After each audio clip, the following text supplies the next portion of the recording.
우리에게 주신 하나님의 말씀은 누가복음 2장 8절로 14절까지입니다. 함께 봉독드립니다. 그 지역의 목자들이 밤에 밖에서 자기 양떼를 지키더니 주의 사자가 곁에 서고 주의 영광이 그들을 두루 비추매 크게 무서워하는지라. 천사가 이르되 무서워하지 말라. 보라, 내가 온 백성에게 미칠 큰 기쁨의 좋은 소식을 너희에게 전하노라. 오늘 다윗의 동네에 너희를 위하여 구주가 나셨으니 곧 그리스도 주시니라. 너희가 가서 강보에 쌓여 구유에 뉘어 있는 아기를 보리니 이것이 너희에게 표적이니라 하더니 호련히 수많은 천군이 그 천사와 함께 하나님을 찬송하여 이르되 지극히 높은 곳에서는 하나님께 영광이요 땅에서는 하나님이 기뻐하신 사람들 중에 평화로다 하니라.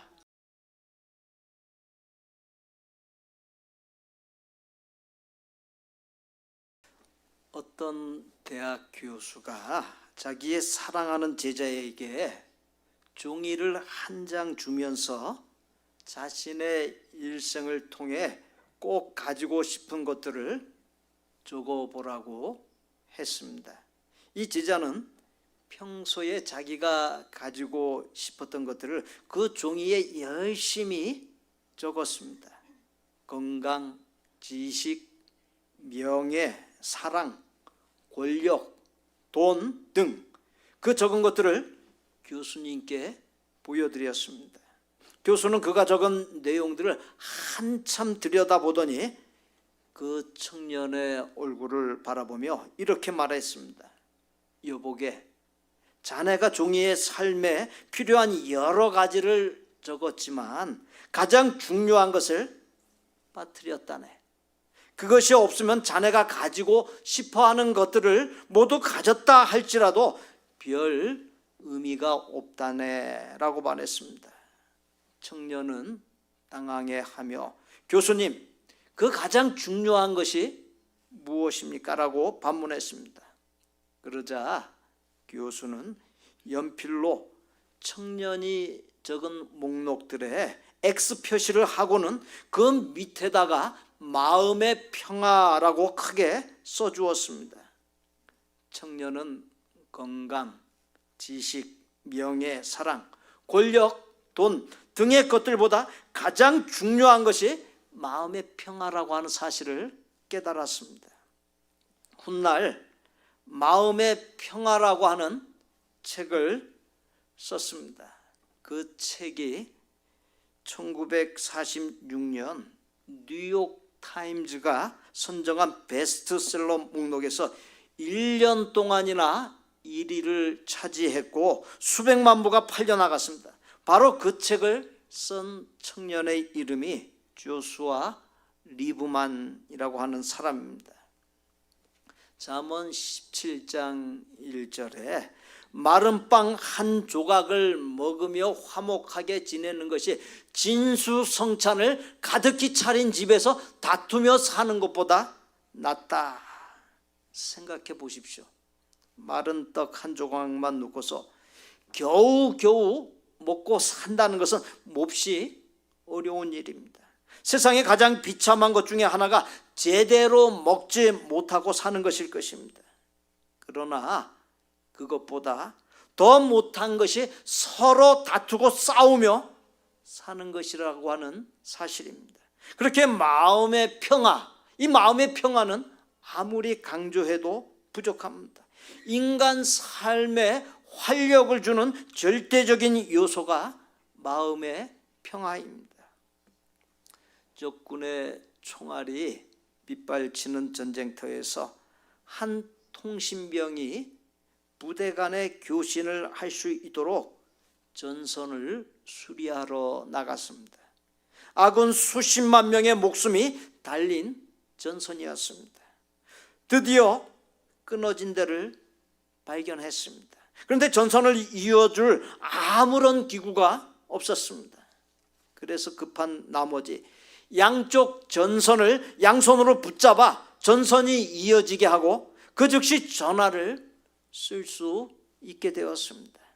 그러나 그와 동시에 빗발치는 적군의 총알을 맞고 말았습니다. 그럼에도 통신병은 죽을 힘을 다하여 그 전선을 잡고 놓지 않았습니다. 수십만 명의 목숨이 달려 있음을 알고 있었기 때문입니다. 영국 사람이 그린 바로 개통이라고 하는 제목의 그림 작품에 담겨 있는 내용입니다. 우리의 예수님이 하신 일을 간접적으로 어렴풋하게 보여주는 이야기입니다. 예수님께서는 하나님과 우리 인간 사이를 가로막고 있는 죄의 장벽을 허물어 하나님과 우리 인간 사이를 개통시켜 주기 위해 이 땅에 우리와 똑같은 사람 몸을 입고 오셨고 마침내 십자가에서 화목 제물이 되어 주셨습니다. 죄의 장벽으로 막혀 있고 끊어져 있던 하나님과 인간 사이를 이어준 것이 예수님께서 이 땅에 오신 이유요 목적입니다. 찬송가 410장 2절에 주 십자가에 달리사 날 구원해 주셨으며 주 예수님 고난받아 나 평화 누리도다. 오 크고 놀라운 평화 하나님 주신 선물일세. 예수님께서 인간에게 평화라고 하는 선물을 주셨건만 우리 자신의 마음과 삶을 돌아보고 나의 가정과 인간관계를 돌아보고 오늘날의 사회를 돌아볼 때 어떻습니까? 곳곳에 소통이 없는 불통의 모습, 원망과 불화가 가득함을 봅니다. 왜 그렇게 되었습니까? 인류의 첫 조상인 아담이 지음받은 후 하와가 아담의 갈비뼈에 의하여 지음받았습니다. 하나님께서 인류의 첫 조상인 아담과 하와를 창조하시고 나서 에덴 동산을 통해 모든 의식주, 모든 필요를 넘치도록 공급해 주셨습니다.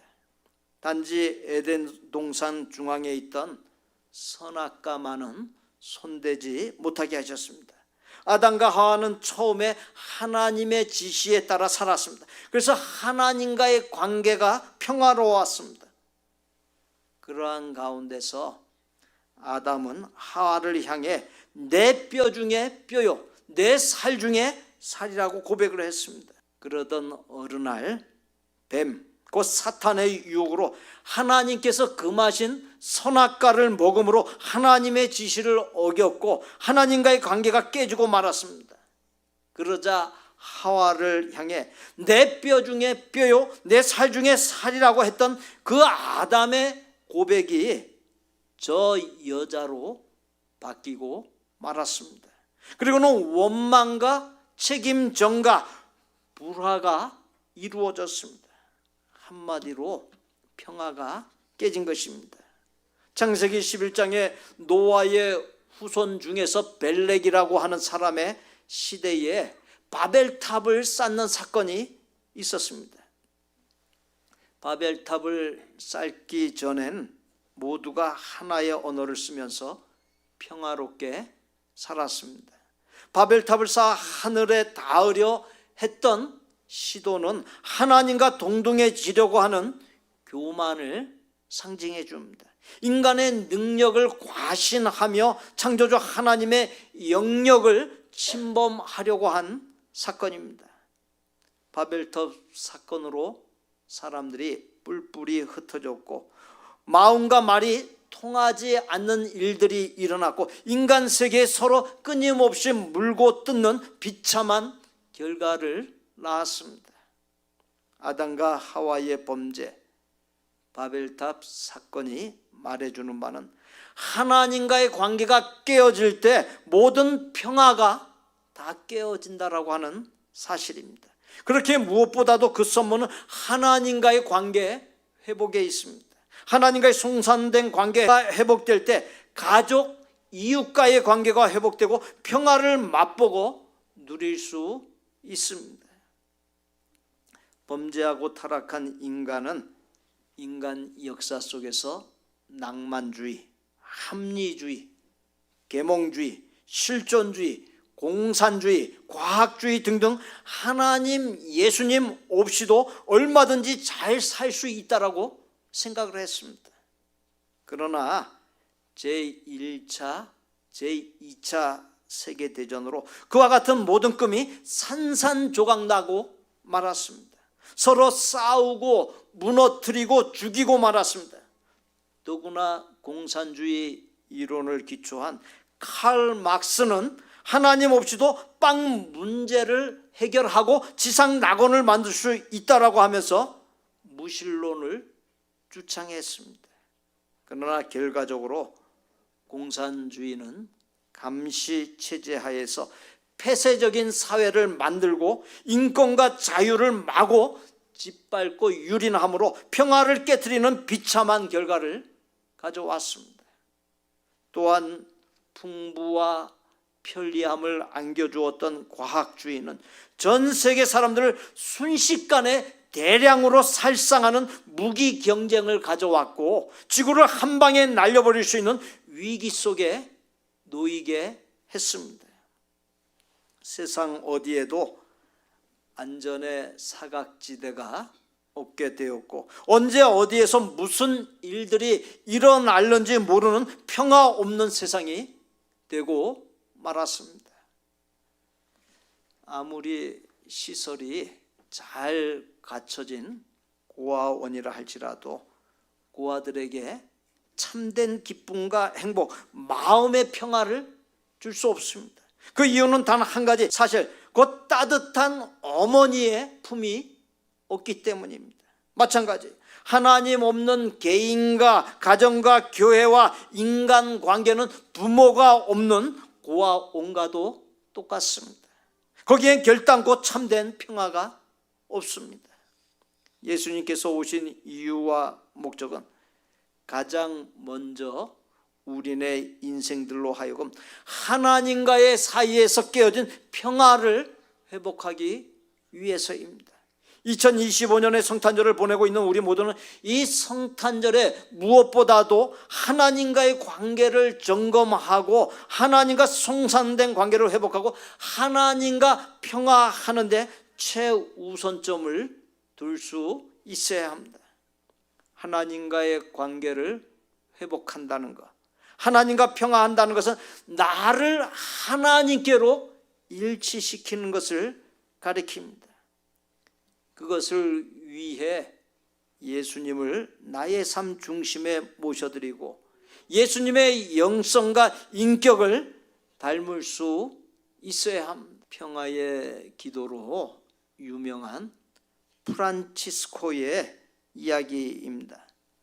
어느 날 그가 운물에서 물깃는 여인을 유심히 살펴볼 기회가 있었습니다. 여인이 물통에 물을 가득 담은 뒤 나무 뭉치를 물 위에 띄운 후 그 물통을 찌는 것이었습니다. 이상하다 싶어서 물었습니다. 왜 물 위에 나무 뭉치를 띄웁니까? 더 무겁지 않습니까? 그랬더니 여인이 대답합니다. 그냥 지고 가면 물통이 흔들릴 때마다 물이 출렁거려 쏟아지기 때문입니다. 그러나 나무 뭉치를 얹어 놓으면 중심을 잡아주기 때문에 물이 넘치지 않습니다 라고 말을 하더라는 것입니다. 프란치스코는 여인의 말에서 영감을 얻었습니다. 그리고는 마음과 삶이 동요되고 출렁일 때, 평화가 사라지려고 할 때 마음과 삶의 중심에 예수님의 십자가를 띄우면 되겠다라고 생각했습니다. 그렇습니다. 마음과 삶의 평화가 깨져 흔들리고 혼란과 분노가 일어날 때 있으십니까? 그러한 마음과 삶에 예수님의 사랑과 용서의 십자가, 겸손과 온유의 십자가를 띄우십시오. 예수님과 예수님의 십자가 삶의 중심이 될 때 마음과 삶에서 결단코 평화를 잃지 않게 되는 법입니다. 종교개혁가 마틴 루터가 한때 가난한 시절을 보낼 때가 있었습니다. 가난 때문에 성탄을 축하하기 위해 그 무엇이든 갖출 수 없었습니다. 우울한 마음으로 성탄을 맞이하게 된 루터가 한밤중에 숲속을 산책하게 되었습니다. 숲속의 전나무들이 눈에 들어왔습니다. 차가운 날씨, 무거운 눈에 눌려있는 전나무들, 어둠 속에 외로이 서 있는 전나무들, 그러나 그것들이 달빛을 받을 때 아름다운 영롱한 빛을 발하는 것을 볼 수 있었습니다. 루터는 그 전나무들에서 믿음으로 사는 나 역시 예수님의 빛을 받을 때 참된 빛을 발할 수 있다는 것이 바로 성탄의 의미인 것을 깨닫게 되었습니다. 그는 가족들에게 성탄절이란 예수님의 빛을 받아들이고 그 빛을 비추어 주는 날이란 사실을 알게 하며 성탄을 축하하고 싶었습니다. 그래야 이 전나무 하나를 베어 집에 들여놓고 그 가지에 촛불을 달고 가족들에게 예수님의 탄생의 의미를 알게 하면서 예수님의 탄생을 기념하고 축하했습니다. 바로 그렇게 한 것이 크리스마스 트리, 성탄절 트리의 유래가 된 것입니다. 고린도후서 5장 18절로 20절 말씀 함께 봉독합니다. 모든 것이 하나님께로서 났으며 그가 그리스도로 말미암아 우리를 자기와 화목하게 하시고 또 우리에게 화목하게 하는 직분을 주셨으니 곧 하나님께서 그리스도 안에 계시사 세상을 자기와 화목하게 하시며.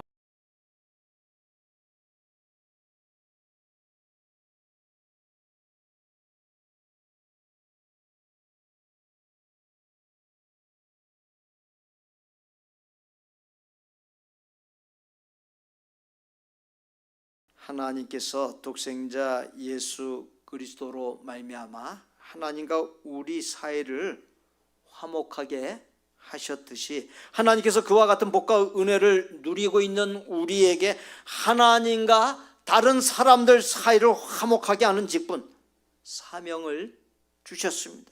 그렇게 우리는 마음과 힘을 다해서 하나님과 다른 사람들과의 화목을 위해서 힘을 다할 수 있어야 합니다.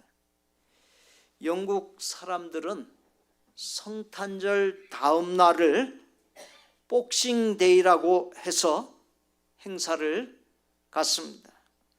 같은 영어라도 미국에서는 박싱이라고 발음하지만 영국에서는 복싱이라고 다르게 발음을 합니다.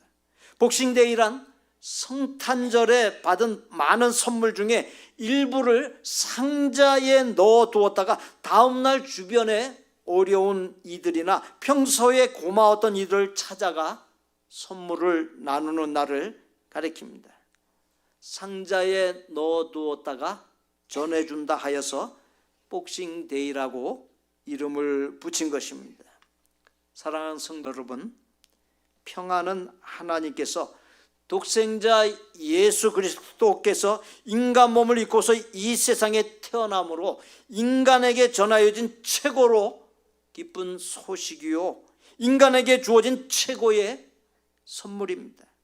오늘 2025년의 성탄절을 맞으면서 하나님과 나와의 관계를 돌아보아 하나님과 온전히 하나를 이루고 나의 삶의 중심에 세상에 헛된 것들 있던 것들을 비우고 예수님을 삶의 중심 삼음으로 최고의 기쁜 소식이요 최고의 선물인 하나님과 평화, 곧 화목하게 되고 하나님께서 평화하게 하는 직분 사명자로 부르심을 따라 가는 곳마다 최고로 기쁜 소식이요 최고의 선물인 평화를 이루어서 천국을 사는 복된 생이 되시기를 예수님의 이름으로 축복합니다. 우리 구주 예수 그리스도의 은혜와 아버지 하나님의 거룩하고 완전한 사랑과 성령님의 교통, 내주, 감동, 인도하심이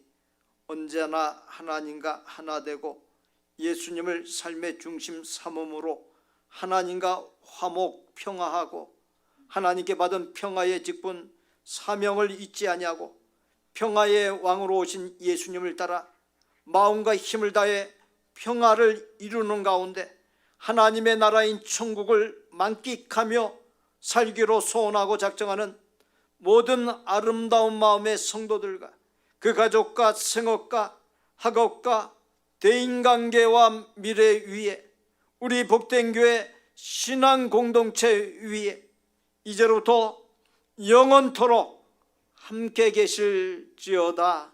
아멘.